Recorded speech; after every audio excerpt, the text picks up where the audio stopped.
right, folks. Hey, we're just getting started quickly here. Let me know if you can hear me right now. I'm John Galloway here in the studio for NASASpaceflight.com and wanted to go live a little bit early here, couple minutes, just to let y'all know what's going on. So thank you. Okay, 5x5. We are standing by to see what the status of this is, and I've got Chris Bergen on the line. Whoa, no, I've got Chris Gebhardt on the line, actually. How did I slip that up? It's because I haven't slept yet. Let's get Chris in here. Boy. Yeah, I know. Sorry. Oh, my gosh. Chris. I got a promotion. I'm a Yorkshireman now. Yay! Congratulations. So we're standing by right now. Chris and I, we've spooled up the stream here, and we were expecting that we might get a very, very rare Long March live stream out of China, but rumors right now is all we know is that that may or may not happen. So Chris, what do you think's going on here? Yeah, so we got a notification from someone who writes a lot of the Chinese launch articles for us. And basically it was that 45 minutes before liftoff, so this would have been about 27 minutes or something like that, like Right. an hour and a half or so before liftoff, China denied the request. So it had been moving along, apparently. Right. And then for whatever reason, about an hour and a half before liftoff, China decided, nope, we don't want this. So the company's Instagram account has taken down the link to the live stream. The live stream link no longer appears on their YouTube channel, all of which had been out there. So we do believe the live stream is not going to happen. But we're on air because we wanted to, let all of you waiting know. But also, we figured this is a rare opportunity to, at the very least, build a Long March 3B rocket in Kerbal Space. We could do it in KSP. And launch it. And we could talk a little bit about the Chinese space program and agency as we do it. We planned to be on the air for about half an hour anyway for this. So Chris, there's already over 420 people here, right? So we didn't just want to shut down the stream and say, oh no, canceled, when you've been waiting here and trying to figure out what was going on. We figured that it was still good to go live, and like Chris said, we can explain what's going on. We can talk about Long March. We have our own visual aids. Kerbal. Forgot to close the door to my office. My dogs woke up and came in to say good morning. Like, this is Mr. Bonsai. Yes. Good morning, Bonsai. How's it going? Oh, yes, good boy. He's not the one who barks. Oh, wow. Karma. Okay, yeah. If you need to grab that right quick. Time. Here. Chris, I'll give you a second to grab that. And, yeah. So that is our plan. We're good now. Okay. We're good now. Okay, good. Live streaming. Yay. Yeah. I hope someone got a clip of that. Well, it'll be on YouTube. I can go do it anyway. I thought you were cheering, like, that we were going to do something. You're like, oh, and I was like, what? Okay. You can be excited. Like that I suddenly just entered werewolf mode. Like, yes. That was funny. I even with noise canceling headphones, I could hear the of their little claws sneaking up on you, huh? C. Walder, good morning. Field trips have been keeping you morning. Sane. You're welcome, C. Walder. There's a lot of crazy content out there, but I'm glad you're enjoying it. So we don't know if the launch is going to happen or not. We probably aren't getting a live stream, but Chris, start talking about Long March and I'll do my thing. You know what I do, right? Yeah, well, I mean, let's talk about Long March. So the Long March family of rockets. So inside China, they're called the Xichang rockets. So Xichang 3B is the one launching today. It's just translated to Long March for the Western world. But yeah, so the Long March overall family of rockets have been around for quite a long time. The entire family itself dates back to the 70s. April 24th, 1970, actually, with the Long March 1. And I did put the Kerbal loading screen behind you here. Sorry, I put the Kerbal loading screen. Yes, that's fine. But yeah, it's a long historied family of rockets. The current iterations, there are many of them. To hit a few, there's the 3B, which we're talking about today. There's the 5, the super heavy lift one. There's the 7, there's a 2. All of those have launched so far this year. But and they're pretty cost effective too. A Long March 3B that's going today, whether or not we get a live stream of it, is actually about $70 million US per launch. Okay. So yeah, I mean, it's very comparable to in price range, very competitive. This is a commercial launch for it today, right. With the Palapa N1 or Nusantara Dua, Nusantara Dua satellite on board, and we just actually had the anniversary earlier this week. Of the first commercial Chinese launch back in 1990. So good little synergy there. As you're watching a Kerbal get out of the Soyuz, and the Soyuz is about to roll down. So that was almost like Indiana Jones, what just happened on screen. It's like a weebly wobbly thing, right? All right. Is everybody awake now? It is very much Indiana Jones. Das is having fun. But yeah, but anyway, the Long March 3B rocket specifically, so it's a medium to heavy lift. It's a medium lift vehicle. It's built by the China Academy of Launch Vehicle Technology. It's about $70 million a launch, USD. And it can bring about 11,500 kilograms to low Earth orbit. Or about 5,100 kilograms or 5,500 kilograms to geostationary orbit. And geostationary orbit is where we're headed today, geostationary transfer orbit. So it gives you a little bounding element for what the payload is on that. And it gives you a little bit of indication about how it relates to some of the other rockets in the world. Specifically, I mean, I hate to always use them as the example because there are other companies out there, but they're the ones that we're most familiar with. So SpaceX, right? The SpaceX Starlink missions are launching about 16,000 kilograms of payload in those Starlinks to low Earth orbit, and the Long March 3B, by comparison, can do about 11,500.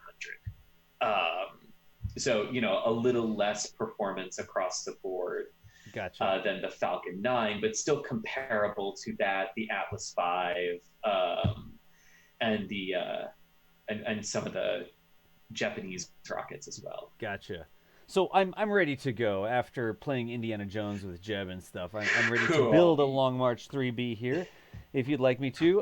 There's a lot of people asking what KSP is. We get this a lot.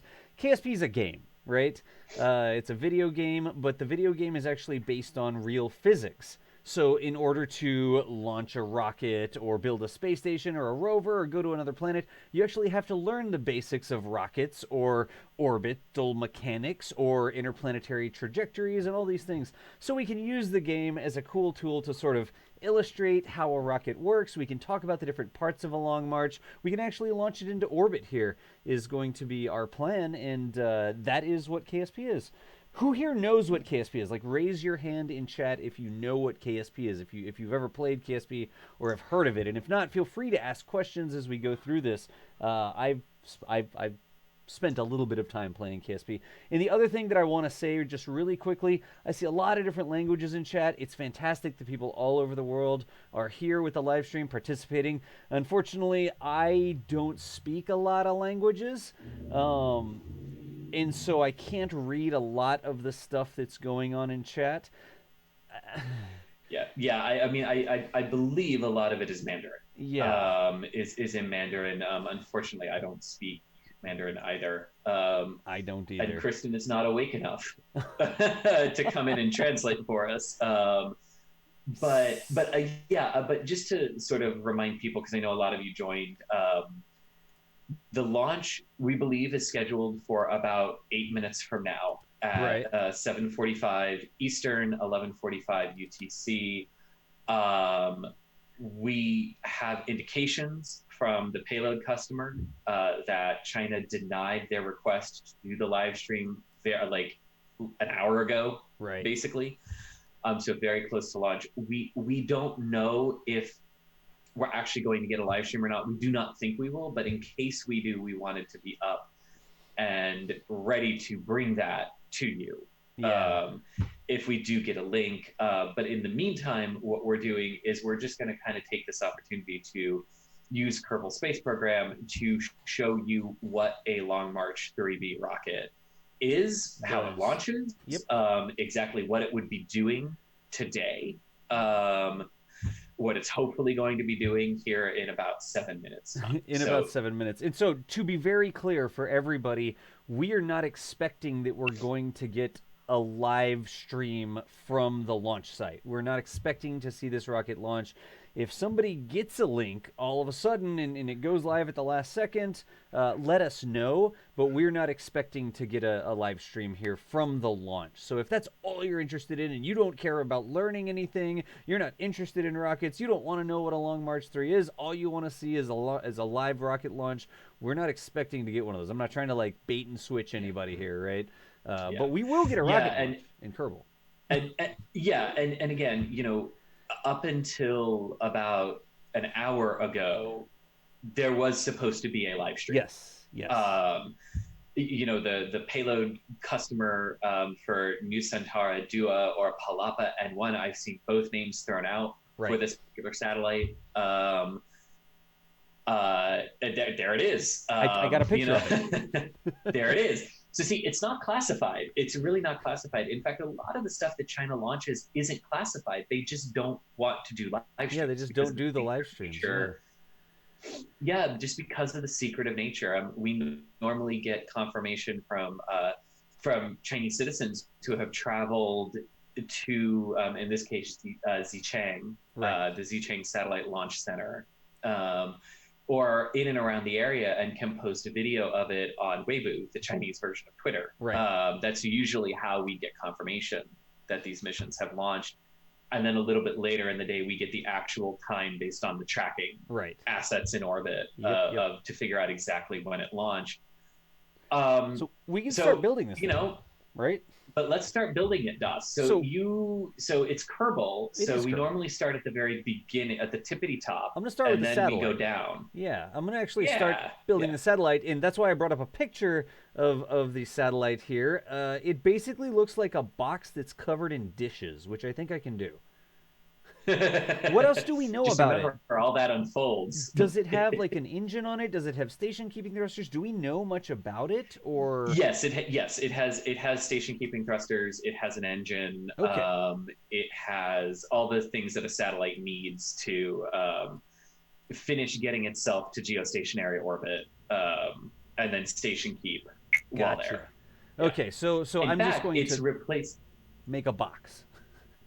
Step one. In fact, so this is Palapa N1, the rocket that's going while Das makes his box. And Palapa N1 is actually a replacement satellite that was not originally planned. And it's the replacement for the Palapa D satellite. This was also launched on a Long March 3B or a Xichang 3B rocket, back in August of 2009, but there was a upper stage failure on the Long March, which resulted in it not placing the satellite into the correct geostationary transfer orbit that it was supposed to do. So they had to burn a lot more propellant on the original satellite to get it to its to get it to its geostationary location at the 113 degrees east longitude location, which is over Indonesia. Gotcha. So because they had to use all that extra fuel to get it the rest of the way and make up for the shortcoming of the rocket, its life expectancy went from 15 years down to 10. Gotcha. So we are now launching its replacement today, to go up and take over. And I can explain what I'm doing as well. Every now and then I'll jump in. Go for it. I've been putting together the satellite, and I started off by putting a couple fuel tanks in it. Probably way too many fuel tanks, but it's Kerbal, whatever. And I'm just going to make it a box. I put a little engine on the bottom. And again, I'm not trying to make this an exact replica. We just need something to launch, right? So I've got some engine, I've got some fuel tanks which contain liquid fuel and oxidizer. I don't know if it's like a monopropellant sort of thing, like hydrogen thrusters, or if it's got liquid fuel. What is it? So for the satellite itself, it would be it's based. I can pull it right now. I know the spacecraft bus. Gotcha. But again, it's made by Thales Alenia Space. It's the come on, what fuels does it use? It is a fuel tank, liquid fueled chemical engines. So all it says is liquid fueled chemical engines. Liquid fueled chemical engines. All right, so we're probably pretty good with what we've got. Yeah. And it literally looked like it just had dishes everywhere. Just gonna put dishes on it. It pretty much does, right? I mean, that's a communication satellite. Yeah. Again, it covered itself up. Nice. I'm not trying to make it exact. I'm just trying to get it close enough, right? Yeah. So DOS, for the GTO missions, it is nitrogen tetroxide. Okay. And unsymmetrical dimethyl hydrazine. So one of those things. For the fourth stage of the rocket. Sorry. Okay. Wait, that's the fourth stage of the rocket. That's not the satellite. Of the rocket itself, not the satellite. Sorry, yes. Gotcha. So the other thing, I know a lot of people in chat are going to know a lot more about this, but I'm just going to toss some solar panels on it. I don't even know what the solar panels are supposed to look like. Let's just put big solar panels on it. That's probably not what it's supposed to look like, but it looks like a nice satellite, doesn't it? I think it's nice. Can I just leave it like that, Chris? I like it. Does it look satellite-y enough? It looks like it's about to communicate with somebody, right? It looks communication satellite-y enough, yes. And pay no mind to the fact that it's sort of, that actually doesn't look terrible. It doesn't fold up exactly correctly or anything. And people in chat are sort of speculating whether the launch is postponed or what, but we don't have any of that information, right? So let's do that update. So right now we are 15 seconds away from what the liftoff time was given as of 7:45 Eastern. Right. There's been no live stream that popped up. The payload customer had announced yesterday that they were going to be doing, or a couple days ago, that they were going to be doing a live stream. Right. But about an hour-ish before liftoff, China denied that. Gotcha. No specific reason given, and they were all the links were taken down. So at this point, the Long March 3B, if everything was on track, should be airborne and beginning its pitch over to head downrange from the Xichang satellite launch facility. Gotcha. In China. I'm just putting more antennas on this. Yeah. So what we are doing instead for you, since we had promised a live stream and we were hoping there would be a live stream, is we're basically building the Long March 3B and this communication satellite, and we're going to show you what we hoped we would have a live stream to do with. But it was odd to begin with. That there was going to be a live stream. And yes, so it's not entirely unsurprising that China said no at the last minute. And it's a good note to from Milton Zhang, I think is how you say that, saying that the fear level on the part of the Chinese government is probably kind of high right now, considering the Long March 7 failure on their last mission. So yes. But let's get back to the Long March 3B, because the Long March 3B has an incredible success rate. It's a very reliable rocket. This will be its 67th flight total. It has had one outright failure on its very first launch, when it was launching Intelsat 708 into orbit. It failed literally just after liftoff, when the vehicle veered off course and exploded when it hit the ground 23 seconds after liftoff. But other than that, it has had a couple of partial failures where, and partial, this is always where it gets interesting with the failures, is that it's a technical failure classed against the rocket, but it's not a mission failure.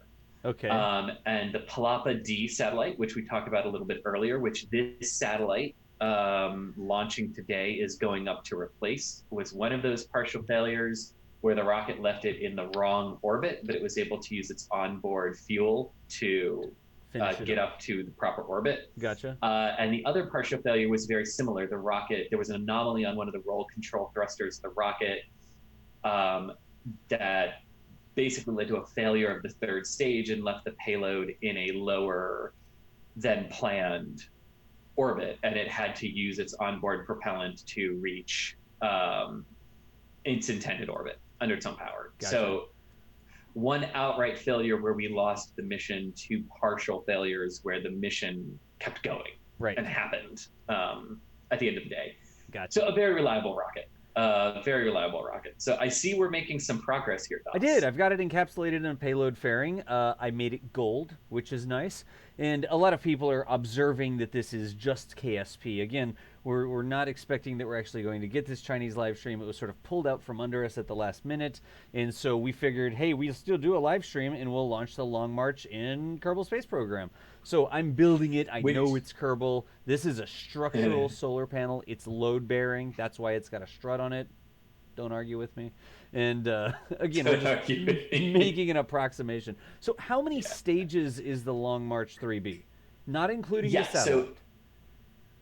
So it's 3 stages. 3 stages. Ability to have an optional 4th, though no information that it is flying with the optional 4th stage is out there. Okay. In fact, it has done geostationary transfer orbits of this class before without it. So we think it's just the plain 3BE variant. Gotcha. So the first tank we need is a 3rd stage. Okay. Burning liquid hydrogen and liquid oxygen. All right. So I'm going to put fuel and an engine on it. I'm just playing stock, so I don't have different types of fuels or anything like that. So we'll just put some fuel in it. But there's a 3rd stage that has... It's an efficient stage if it's burning liquid hydrogen, I would guess, right? Mm-hmm. Okay. Yes. Yes, very much so. And that probably looks good enough, right?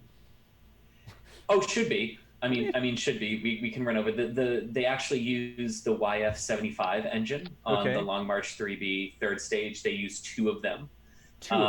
For a total thrust of 167 kilonewtons or 37,580 pounds of force. Okay, cool. Again, since we're doing it in Kerbal, I can get us kind of close to that, right? But I could certainly put 2 engines on. That's easy to do. Yeah. And in reality, not in Kerbal, but in reality, that stage has a burn limit of about 478 seconds. 478 seconds, okay. So again, things like that are going to be roughly approximated since we're doing it in Kerbal. Ooh, I can't quite fit 2 of those engines in there. It looks fine to me. Chad, does that look fine? I think it looks fine. Just move that up like that. It's 2 engines. What are you going to do? Okay, so what else do I need? Yeah, so then underneath that, we need a 2nd stage. Okay. That will have 1 main engine and verniers. We know you love verniers. And it's a little bit wider than the 3rd stage. Okay, so it flares out a little bit? It flares out, not by a lot. The third stage is 3 meters in diameter, and the second stage is 3.3 meters in diameter. So not a lot, but a little bit of a flare out. Yeah. So I can do a little bit of a flare out like that. Perfect. How's that look? Yeah, perfect. Right, cool. Perfect, actually. So we'll go down to 2 meters, then we're going to have more stage in here. And and this is a big stage, a long stage. Right. If you look at it, a little bit bigger. Yeah. Too more big? or less. It's probably like a little bit. Split the difference, right? Split the difference. There we go. And this one has a single DOS. This one has a single engine. And yeah, that'd do it. Not that one? We'd be out of propellant really quick. Yeah, this one is it's a single engine. If it matters for what you're choosing in Kerbal Space, it can do about 731 kilonewtons or 164,000 pounds of force. Wow. Okay. Well, that would be something like that. We don't need that in Kerbal because that's that's a big engine. But once again, we're going to build it like looking correct in Kerbal, and we're going to be able to send it to Mars. Right. Okay, so underneath that we have the first. Oh, and DOS. You say you don't have propellant options, correct? No. We're just doing stock right now. So. Cool. Well, for the record, the second stage burns nitrogen tetroxide and unsymmetrical dimethylhydrazine. Okay. Which is also what the first stage burns. Yes. So the first stage we're going to need now. Okay. And I'm working with it here. Yeah, totally. And this is long and slender, about twice as, just about a little bit more than twice the. Do they give legs here? Hang on. Oh, hey, and it looks like we're getting a report that there's a confirmation that it actually launched.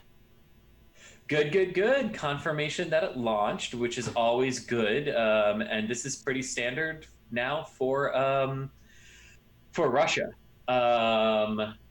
Yeah, pretty standard for Russia. China to be secretive about it until they've actually launched. Gotcha. So that's about right. That's a good thing. Okay, so we're back in here now. Yeah. So that I can sort of see in this diagram that I'm looking at that it has a bit of an interstage there, and the engine bell sticks down a little bit like that. It's almost got like a. Yes, it has the little lattice grid. Yeah. Thing. Yes. So I don't have we're at 2.5 meters here. I don't have a 2.5 meter lattice, right? So we'll make do. We'll make it close enough.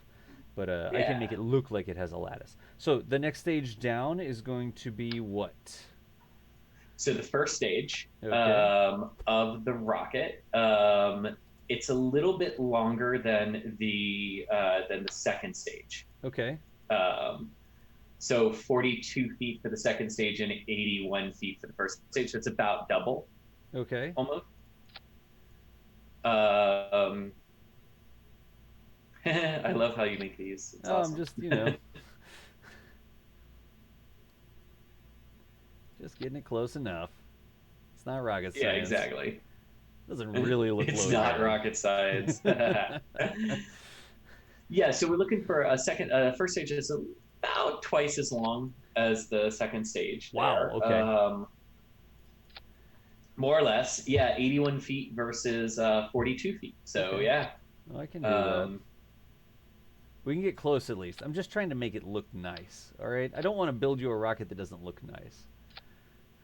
This is why you need the add-on packs. No. Oh, no. Just do it all for you. Oh, that's super boring to me. I don't install mods because I like to be creative and actually build the rocket. But other people like to just fly it as a simulator, right?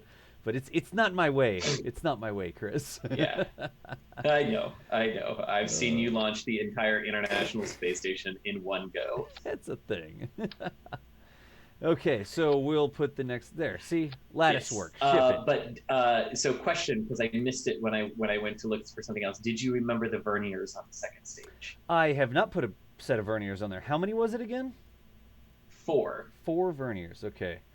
So there's verniers, and they must be sort of tucked up into the middle, like this. Yeah. I don't see them sticking out. Kind of like like Russia does on the Soyuz, where the verniers are right there with it. I would expect them to be somewhere like that, right? Yeah, more or less. More or less, 4 of them for pitch, yaw, and roll. Yeah. Yes. Yeah. Okay, so then we're building more stage on the bottom, right? Yes. And yes. It is and another. We'll need 4 engines on the base of this sucker. Wow, does that actually looks too short for what we're doing? Yeah, that's about right. Yeah. Probably good. Yeah. All right. Yeah, for what we're doing. This rocket is going to have so much delta V because that satellite weighs like nothing. We need to put some rocks on it or something to go into Mars, which the real one isn't. Okay, so we need 4 engines on the base of this sucker. Okay, let's figure out 4 engines that'll lift this thing off. Where are we at? And remember, we're not at the boosters yet. Right. So let me go through the staging real quick. So we've got that. That's going to separate. Then that's going to go. We'll have to pop that because that is what it is. And then there's that, and we'll separate that out. And then those verniers go in the same stage. I'm just trying to clean things up here. And so that's a thrust away to 1.25, which is fine. And down here, we need 4 engines. So are they all sort of on the center core, it looks like? They're not really big nozzles or anything? They all are, yeah. Let's see if we can get by. These are going to output 240, 310. I could do that. So these are actually like Titan engines. I wonder what this would look like. And if it looks terrible, just be like, no, Dust, don't do that. That looks terrible. I know what you're doing, though. Like, I know what you're trying to do. It's not my first rodeo. I've been around Kerbal a few times. I mean, that's 4 engines. I don't think it's going to be enough thrust, though. That's a thrust away to 0.36. That's not enough thrust, right? Go vector or go home. Nice. We should put some space shuttle engines on it. Holy crap. It'd get to orbit. Let's try... But yeah, for those of you who are still watching us do this, thank you so much. I mean, it's fun for us to be here. We did see some indication. Das, you said you saw something that it launched. Yes, there was confirmation that it we were getting confirmation that it said it launched from a couple. Where did you see that posts. by chance? It's linked up in the control room right now. Let's see here. So the last one I saw was from Cosmic Penguin. Yep, he said liftoff confirmed. Oh, and he's got a picture of it too. Oh, nice. Of it right before liftoff. Yeah. Yeah, if you put that tweet into the control room, I can bring it up on the screen here. Definitely.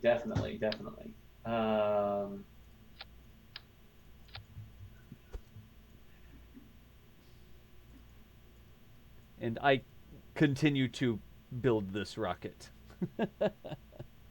Yeah.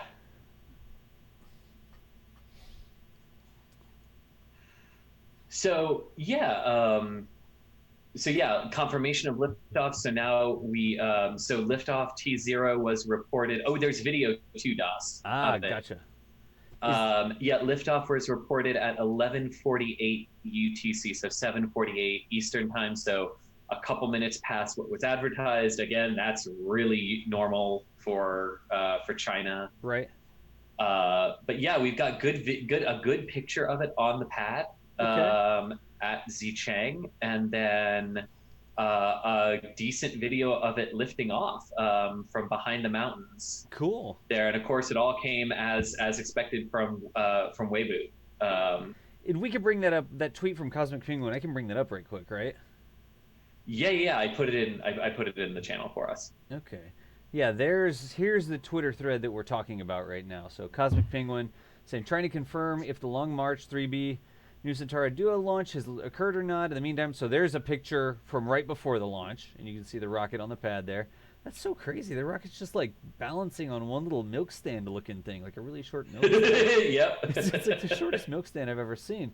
And then follow-up tweets, Cosmic Penguin said liftoff is confirmed.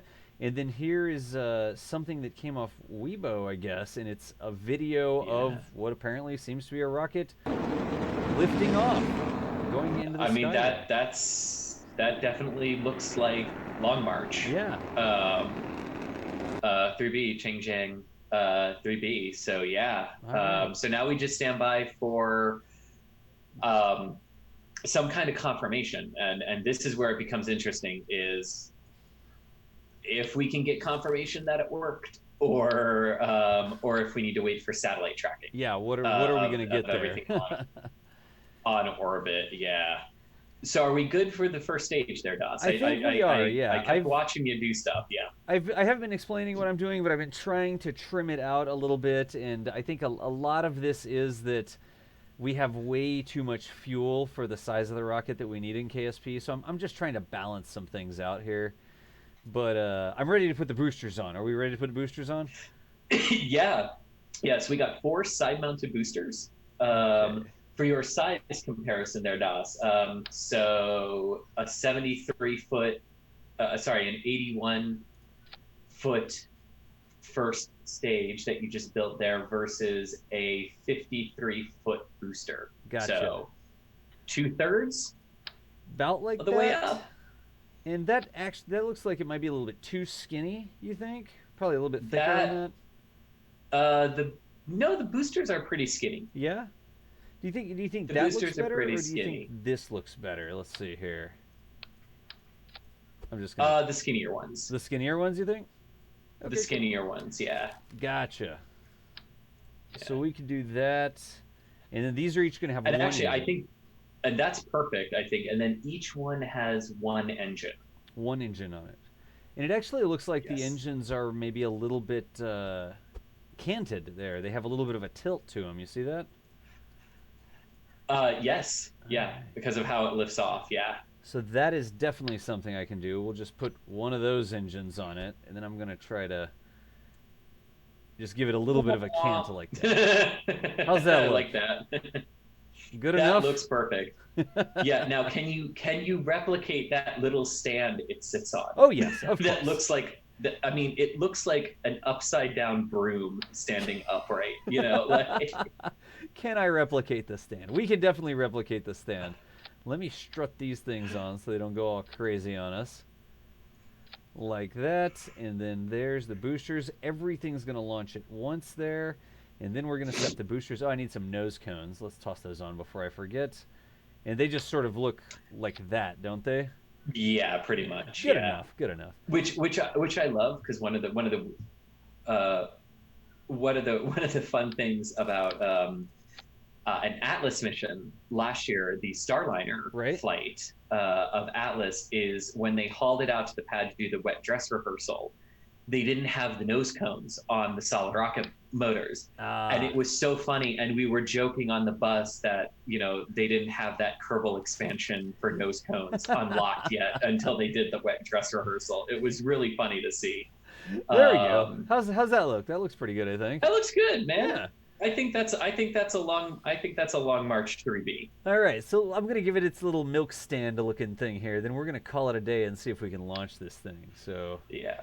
But again, for those of you who are here, if you're just finding the stream and you're joining it, we were originally planning to bring you a live stream of the actual launch of the Long March 3B rocket. Because the payload customer had told us that it was going to be live streamed. Yes. It's a commercial launch for China, so we were told it would be live streamed.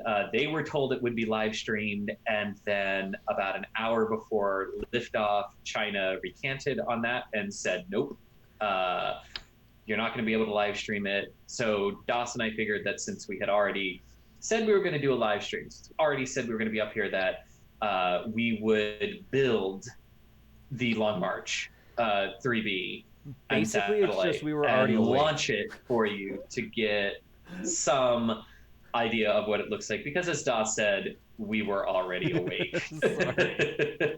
I got up for this and I started a live stream, so I'm gonna do something.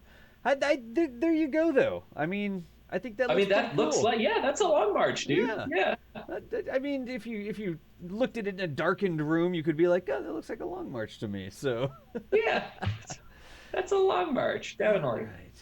So I'm going to check the thrust to weights and stuff like that. Just make sure that this thing will actually lift off when we tell it to. Yeah. Oh, and I guess too, just for those of you joining us, who missed our intros, I'm Chris Gebhardt. I'm the assistant managing editor of NASA's Spaceflight, Chris G on Twitter, and this is my colleague John Doss Galloway. Yeah, and he's showing us his excellent Kerbal build skills here. All right, so I've just got it.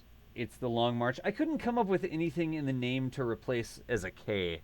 It's not like a Kong March, a Long Karch. Usually when you build a rocket in Kerbal, it has the start with you a have K. to put the K. Yeah. I mean, it could be a 3K, I guess, instead of a 3B. It's good enough, right? So, let's launch it, shall we?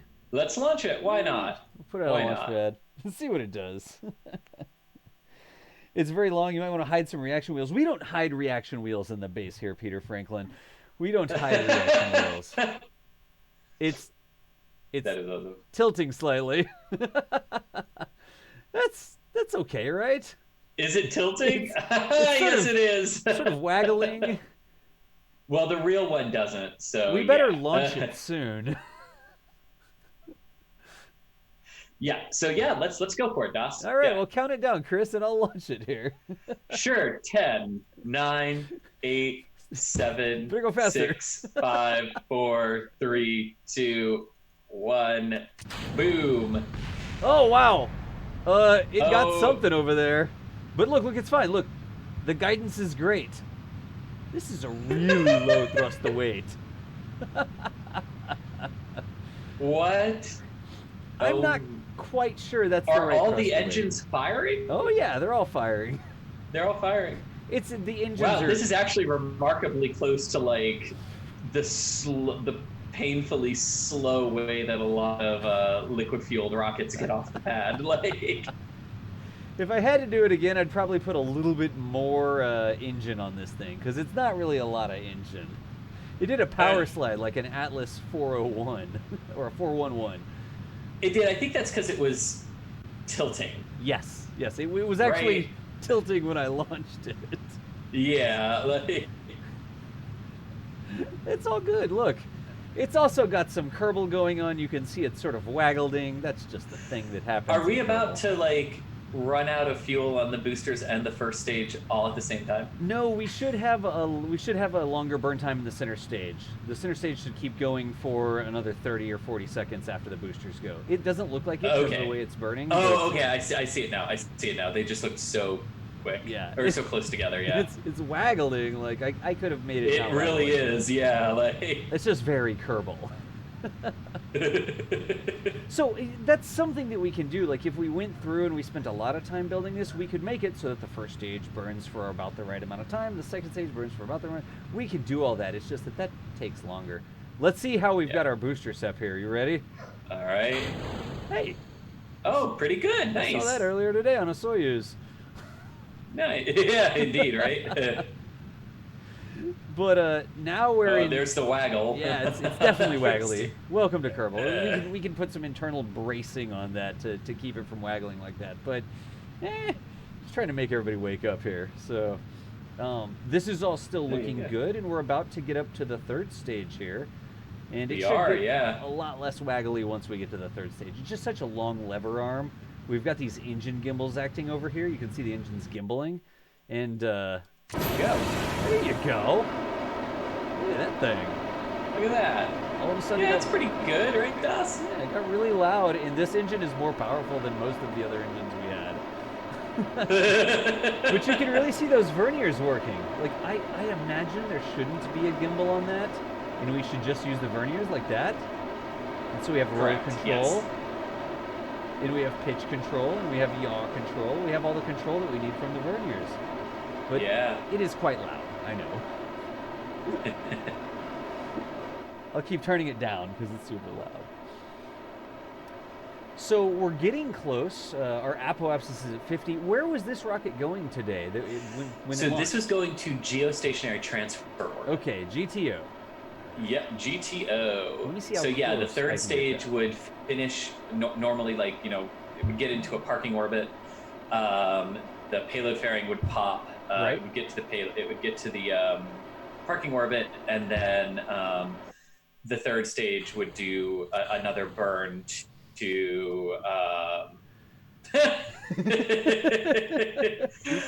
to take it up to geostationary transfer. Gotcha. Yeah. So I didn't do a parking orbit there. I'm just getting rid of that, and I'm sending it straight to GTO. Like, Yeah. and in Kerbal, our geosynchronous transfer or our geotransfer orbit, we need to have an apoapsis that's up around 2863 kilometers, 2,863 kilometers. That's not the same as real life. Kerbin is a very, very small planet. It's an arcadified planet that makes it a lot quicker to get to orbit, so you can learn faster. And so, what is it in real life? Like, what is the altitude of It is. GTO? Yeah, it is 35,786 kilometers. 35,000 instead of 2,000. Yeah. Kerbal's a Yeah. tiny planet. So GTO missions, right, will normally hit the apoapsis Right. at 35,786 and leave the perigee much lower. Right. Perigees for GTO missions can range from 200 kilometers to 10,000 kilometers, Gotcha. which is what the Atlas did a couple of weeks ago with AEHF-6. Okay. And that U.S. military communications payload, it did a not direct insertion to GEO, but it did a GTO which got the apoapsis the periapsis way out there, right as well. And I could have done that. Yeah. I could have angled my rocket radial in here, and I could have burned it so that we got up to 100 kilometers on the periapsis. I was just flying it, right? And yeah, my GTO but that's actually isn't good. Great. Yeah, but that's actually a great point, Das, is how rockets do this, right? So, like, if we were going for a direct geostationary, transfer orbit with a very low perigee, right? What you did is exactly what we want. Yeah. Right. If we were going to raise that perigee out to 10,000, you do exactly what the Atlas did last week, which is you coast all the way up, or almost all the way up to apogee, right, and reignite your engine to burn it. But yeah. Gotcha. Yeah. Cool. So all those GTO satellites that you see like pop off the top of their rocket after like 30 minutes after launch, they're in this kind of an orbit. Gotcha. Huge apoapsis out to geostationary, a perigee barely above the atmosphere. Right. A perigee below where the ISS is? Most of the time, yes. It results in 200 to 300 kilometer perigee with the ISS at 400 kilometers. Gotcha. Okay. So I'm good to go here. We should probably just coast up to the apoapsis because that's what the rocket should be doing pretty soon, I guess. No, so this will not do that. Okay, what is this one doing? We believe that this is not going to do the massive insertion, where it's going to coast and reignite. This is one of the weird things with China and what they're saying. But let me verify that real quick. Okay, gotcha. Let me verify that really quick. All right. And while Chris is verifying that, I'm going to read through chat really quickly. Kerbin is very dense. That's true, Josh from Canada. Kerbin is ridiculously dense. Retitle the stream. Well, I mean, we're still talking about Long March 3. We'll retitle it when we save it as a VOD. It's a KSP, Long March 3 BK. Nice. Let's see. Still currently successful is some information we're getting about the actual launch. This mission is GTO, not direct geo. Yep.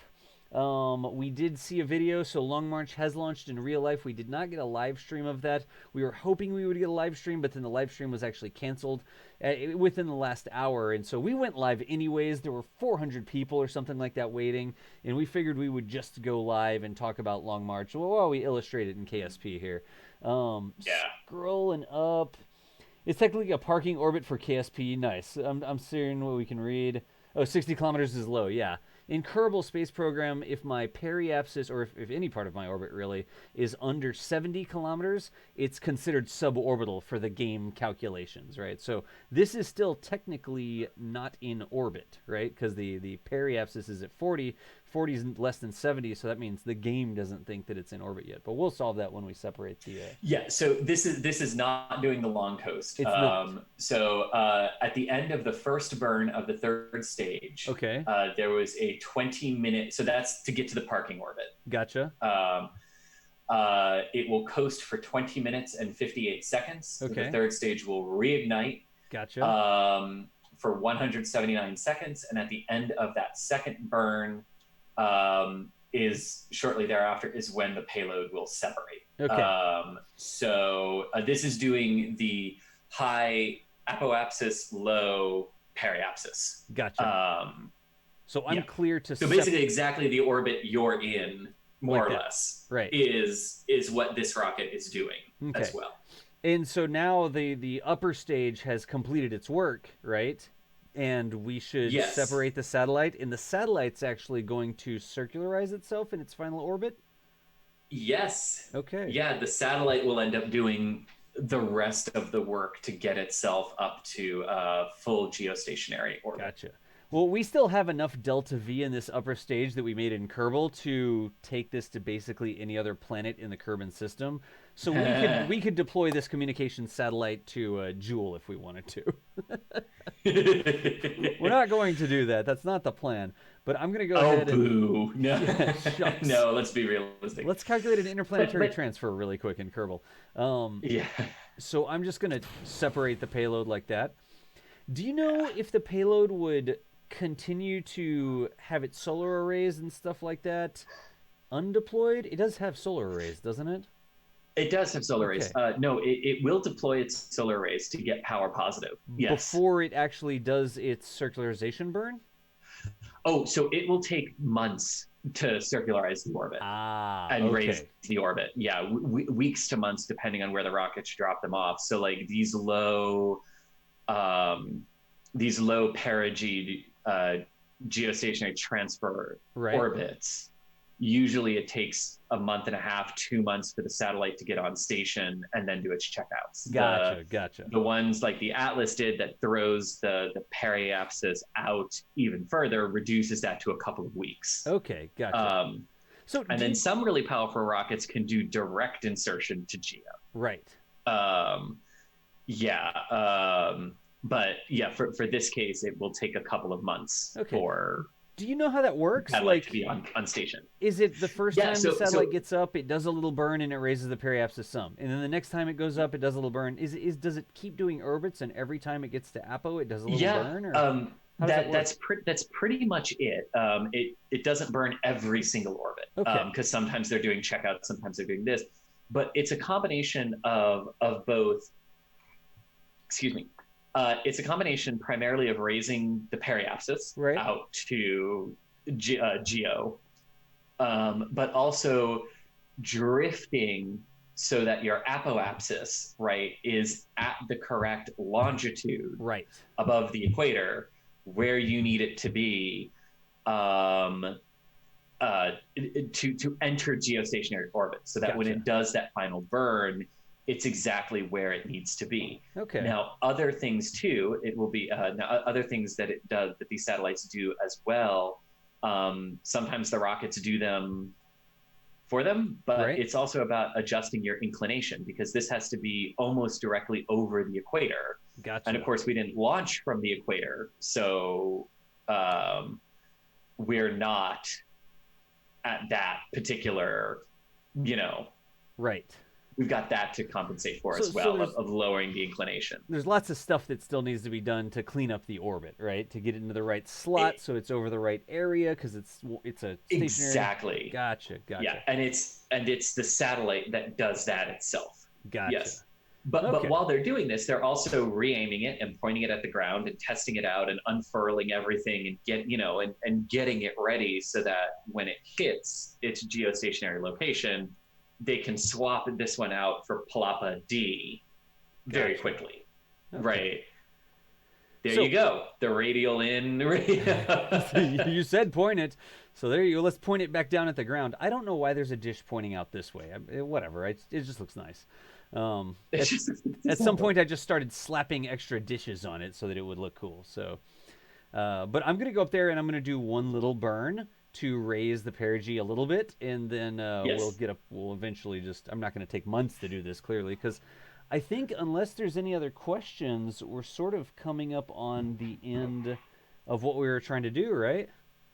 Yeah, no, very, very, very much so. And that'll give us a nice hour break before we're back on the air. Yes. Back on the air. Yeah. Jeez. Yeah, so for the 320 of you watching, make sure to come back and join us at 9:30 in an hour and 10 minutes, 13:30 UTC, because we will also live stream the arrival and docking of the Soyuz MS-16 vehicle and crew, who just launched from the Baikonur Cosmodrome in Kazakhstan a little over 4 hours ago. Gotcha. So there's a little periapsis raising burn, and it's not in a stationary orbit yet, but the periapsis is 257 instead of 40 now. So Das, explain real quick to us, because you didn't hit a command. You did something like where you like when you were in the orbital view with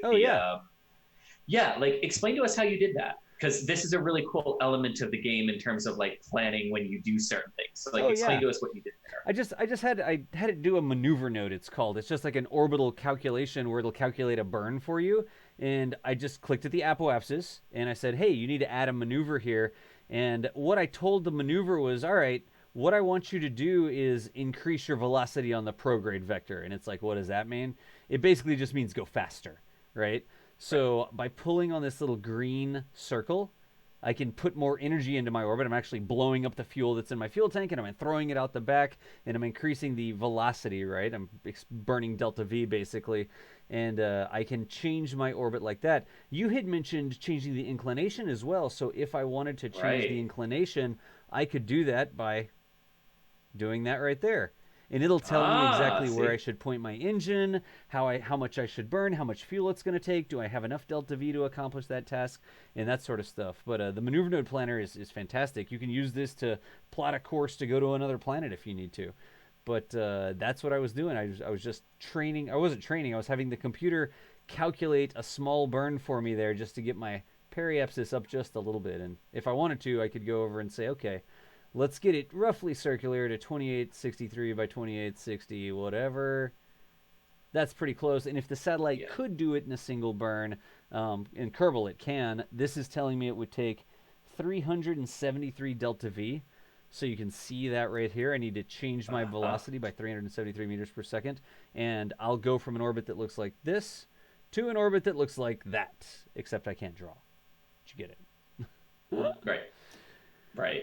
All right. No, and that's a good visualization of like how it works in real life, right? Of and you know, that first burn that you did just to like get it a little bit more up out of the atmosphere, and everything is good, because what a reason we also do these non-direct insertions sometimes, right? Is if you remember that third stage of the rocket that we came off of, right? After launch.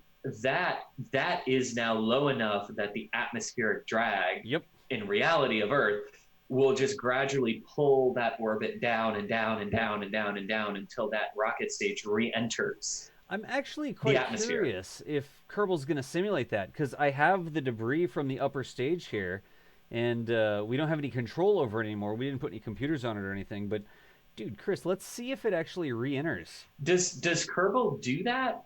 For that far out, or do you actually have to dip into the atmosphere? So we're dipped into the atmosphere right now. Our periapsis is 42. And let's see if this thing is actually going to re-enter, or if it's going to sort of skip off the upper atmosphere here, right? So you can see we just had atmospheric interface on this piece. It's below 70 kilometers. That's something the game simulates. In real life, the atmosphere is a continuous gradient. It's not like you cross one line and you go from pure vacuum to now there's atmosphere, right? In the game, for the sake of calculation, it just says once you get under 70 kilometers altitude above the surface, then you're in the atmosphere. So it starts calculating atmospheric drag and stuff like that. And you can see as I dip into the atmosphere, my apoapsis is decreasing. Yes. And the apoapsis is decreasing because of the atmospheric drag. You can even see you can see some shock heating here, some plasma forming. You can see the stage sort of feathering. So it's actually being, I have no control over it right now, but it's sort of not quite tumbling. It's trying to point into the atmosphere the way that it thinks is the most aerodynamic. It may actually have a piece burn off of it here. We may get an explosion as well. Yeah, I was going to say, like, in reality, this would just explode at this point. It would just start burning up. Yeah, exactly. So this is not a real launch. This is in Kerbal. We did not have live video of the real launch, but we do have some video we can roll here in a second. I'm going to grab that in just a second. Stand by for an explosion. You may hear an explosion really quickly. I don't know. And I don't know, Chris, if we were deep enough in the atmosphere. No. So well, we might not be, but this is what I was hoping to actually show. Yeah. Is that what that atmospheric drag does as it's coming back in, right, or as it grazes the upper atmosphere? Yep. In reality, is it pulls the farthest point of your orbit, apoapsis, down toward the planet. Yep. And that's what it's actually doing, because your stage is slowing down, and because you're slowing down, your orbit cannot be as big and as wide as it is, because orbit is all about velocity. Yep. So this is what would happen. I mean, in reality, if you were actually in the atmosphere like this, the stage would just explode. This deep in the atmosphere, yeah. It's one of those gamified things. Like, nobody wants to sit here for maybe some people want to sit here for 2 months, but this will deorbit in probably 2 or 3 more orbits. And in real life, if you have something that's in one of those graveyard orbits or something like that that's slowly degrading, that could take years to actually degrade the orbit. But in Kerbal, yeah. So and there's actually something you said, because you actually hit. So we actually do have a graveyard orbit that won't decay. And it's about 300 kilometers above geostationary. Above geostationary. Gotcha. Yes. And so when geostationary satellites are retired, they are not deorbited. They are simply moved higher up, and another 300 kilometers or so up into the geo graveyard. Right. Is what we call it. Okay. And it's stable. We know they're going to stay there. We know they're not going to do anything. We know they're not going to come back in for. I mean, at that point, even though there's still some atmosphere, I mean, we're talking hundreds of thousands of years for decay. Right. From there, right. And we put them there so they're out of the way, right? They're not in an active altitude. Right. And we know they won't come back, right? We know they won't come back in, so we don't have to worry about, like, well, where are they going to go? How do we have to track them? Yep. You know, things of that nature. You can see our ComSat talking to the ground as well. You can see all the ComSat links. So it's talking to ground stations there. Which I love. Yeah. Like, but I'm just fast forwarding it, and it's doing another pass, and you can see on the second pass here, it's slowing down even more. The apoapsis is dropping even more, and the periapsis is going to drop as well. So every time we go, we're going to dip a little bit deeper in the atmosphere. The deeper we dip, the more dense atmosphere we hit, and the more atmospheric drag we're going to get from that, so that eventually this thing's going to re-enter. It is not going to stay in space, I tell you that much. Yeah. It is cool. And I'm sure there's an add-on somewhere to this, but like, real atmospheric drag is kind of cool. Right. And I wish there was a mod. If there is a mod, tell me out there, chat. What you're looking for? Because it is kind of cool, because it's another thing you have to keep track of, right? You can't just put a satellite in low Earth orbit in reality and just forget about it. You've got to keep doing burns, right, periodically, to boost it, to keep it up there. Right, like the space station it comes back in. And this is what is eventually going to happen with the Hubble telescope. We have no way to control it. Right. Theoretically, if we wanted to, we could send a craft up there to latch onto it and deorbit it. Right. And fire engines. But, Hubble is dropping in altitude, and eventually Hubble will get to the point where it's too deep in the atmosphere to really do a lot of the science that we wanted it to do, and it will just re-enter destructively from atmospheric drag. And I kind of like that, because like in the real world, but I also understand why they didn't do it, right? Because they want people to get an understanding of what the game is, how this stuff works, but it's just like that extra little reality chunk of why I like to play with real world. Yeah. Right, because of how hard it is to do. Atmospheric drag is kind of cool because it's up there at altitudes that you don't think it's a problem for. Right. I mean, okay, correct me if I'm wrong here, but technically the Earth's atmosphere extends past the moon. I don't think so. At some point, chat, y'all can correct me on that, okay? I'm not the scientist here, but it's super thin. But I believe, correct me if I'm wrong, the Earth's atmosphere is a lot bigger than you think it is. I guess you could say. Oh, it is. It's a lot bigger than you think it is. Yeah. 100%. The exosphere extends outward to 10,000 kilometers. 10,000 kilometers. Is that the upper area of the atmosphere? Yeah. All right. And the moon's out at like 280 something, right? Yeah. So like the International Space Station at 400 kilometers is in the thermosphere of the atmosphere, which extends from 85 kilometers to 600 kilometers based on what I'm looking at here. And then the thermosphere or the exosphere is from 600 kilometers to 10,000 kilometers. Gotcha. So that's the end of the atmosphere. So technically not. Yeah, and I would almost go with the discernible atmosphere, right? Yeah. I mean, another thing, the exosphere extends out to 10,000 kilometers. Yeah. So there you go. Gotcha. Yeah. Thank you for looking that up. That's nice. You are welcome. Have actual confirmation. So there was something over here. Let me look at this real quick, and I've got a link. This is just going to take forever, and even in Kerbal, this is going to take forever. Can you imagine realistic drag? How fun that game would be, right? If we had super thin atmosphere all the way up there. Oh my gosh, this is one of these videos from Weibo. Chris, you think we're good to show this from Twitter? Oh yeah. If I just bring up the tweet, this is from Launch Stuff. Posted it from Weibo, but Kerbal's going to keep doing its Kerbal thing. But check this out, y'all, and I'm actually going to make this a little bit bigger so we can see it. Look at this video from make up close. Make that full screen. Yeah. So this is about as full screen as it gets. Let's see what we get. I mean, it looks like somebody hiding in the shrubberies.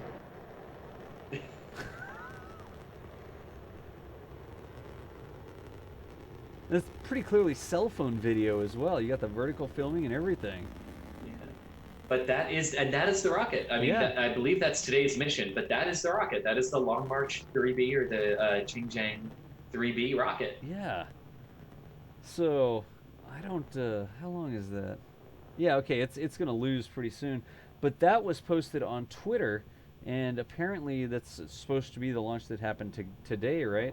So, y'all, I know there's all sorts of... If it's from the Launch Stuff account, it's today's. Okay, this is from Launch Stuff. Whatever that account says it is, that's a very reliable, solid account. It's actually how we find out a lot about this. Gotcha. Yeah, and there's a couple different videos of it here. Yeah. From Launch Stuff. In fact, there's videos all over the place. There's another one. Look at that.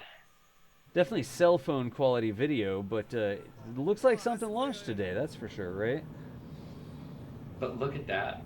I mean, look at the mountains. I mean, just think about the sound and the acoustics and the vibration. Yeah. So they have to take that into account. That's Oh yeah, they do. Yep. Yeah, they do. As we do here at Vandenberg. Yep. Air Force Base. Yep. In California. I asked United Launch Alliance that once, and I was like, hey, is there a difference launching at Vandenberg versus launching at the Cape with the terrain? Because you have all those mountains at Vandenberg, and they do have to do calculations to figure out the acoustic reflection and energy and stuff like that off the mountains versus the flat area at the Cape. So it was a huge problem for the plan to launch the space shuttle from there. Really?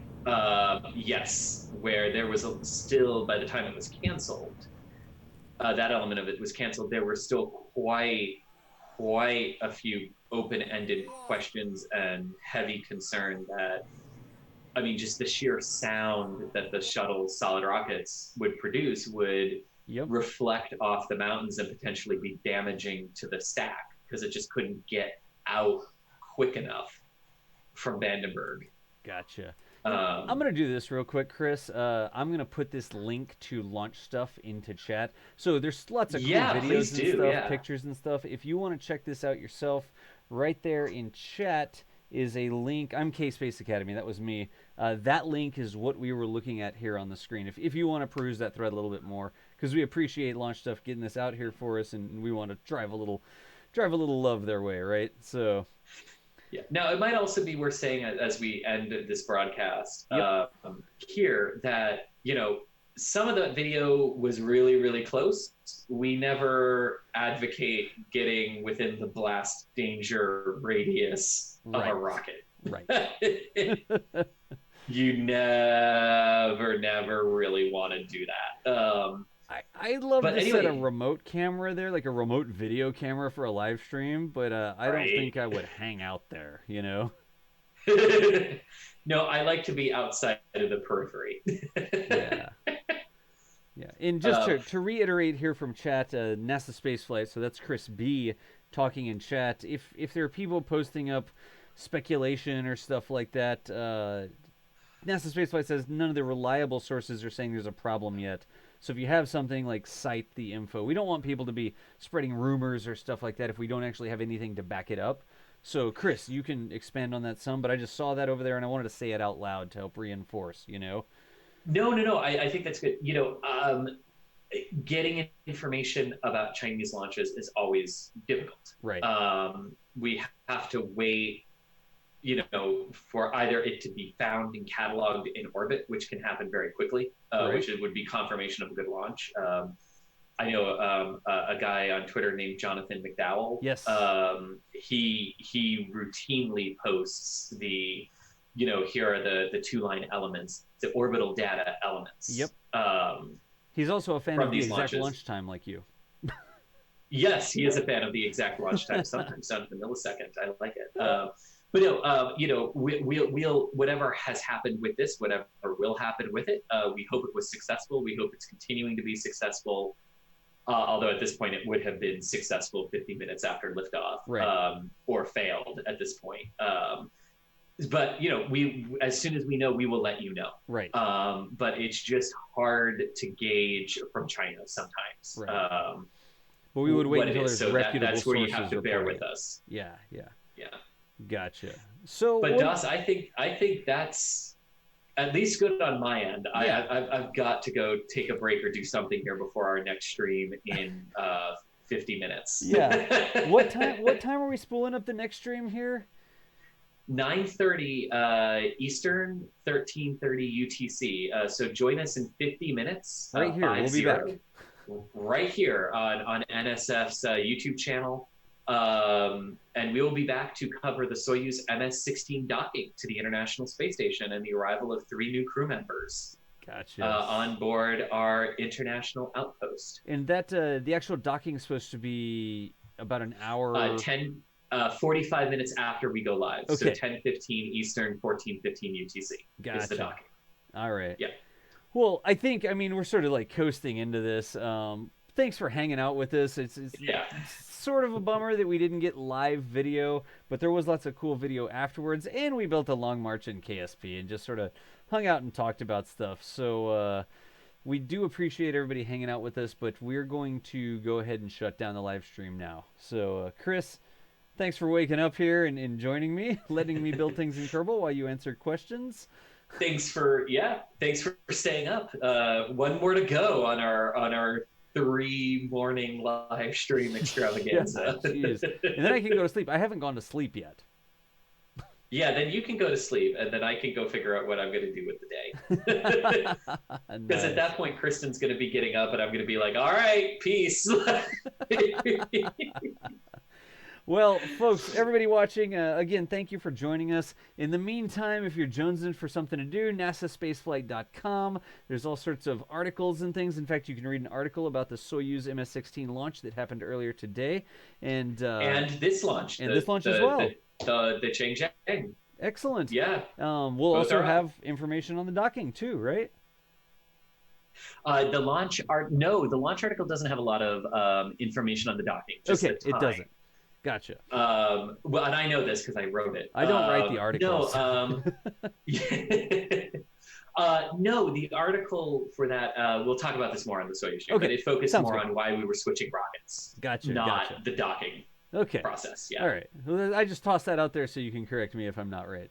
But it does look, it seems like everything was going okay with the Long March launch. We don't have any other official information on that. Of course, if you want up-to-date information of what's going on, follow on Twitter. At NASASpaceflight is the official Twitter account. And I guarantee you, if we get some confirmable, reliable information on the status of the Long March that launched, we will certainly get it posted up or retweeted there. But for now, we're going to go ahead and sign off. Chris, again, thank you so much for joining me. And we will see y'all in less than an hour for the next launch. Sounds good. Excellent. Well, we will see y'all in just a bit. And thanks one more time for joining us.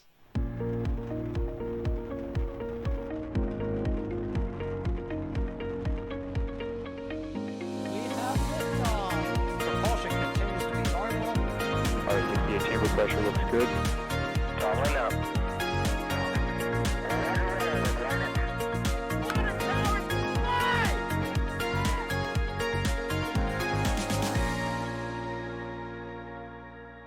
Yikes. You bet. We don't need any more of these.